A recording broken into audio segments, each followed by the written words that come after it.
Soumya చనిపోయిందండి, excise constable Soumya చనిపోతే ముఖ్యమంత్రి గారు విదేశాలలో ఉన్నారు. ఇంత టెక్నాలజీ ఉంది, కనీసం సౌమ్య గాయపడిన రోజు ఒక ట్వీట్ చేయలే. సౌమ్య మరణించిన తర్వాత తెలంగాణ సీఎంఓ నుంచి ట్వీట్ చేసిర్రు.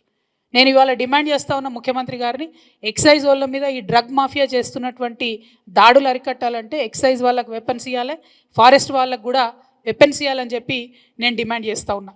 ఇట్లా హైదరాబాద్కి సంబంధించిన సేఫ్టీ అయితే చాలా దారుణంగా ఉంది.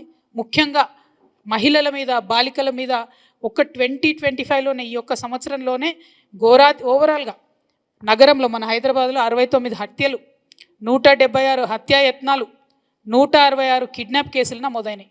వీటితో పాటు బోనస్ ఏంటంటే మనకు గన్ కల్చర్ ఒకటి మోపైంది.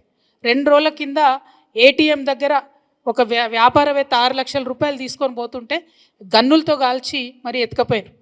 పోయిన సంవత్సరం కంప్లీట్గా పోలీసు వాళ్ళ మీదనే బందిపోటు ముఠాలు వచ్చి గన్లతో కాల్చారు. అయినా కూడా ముఖ్యమంత్రి గారు హోమ్ మినిస్టర్గా మేల్కోకపోవడం అన్నది అన్యాయం.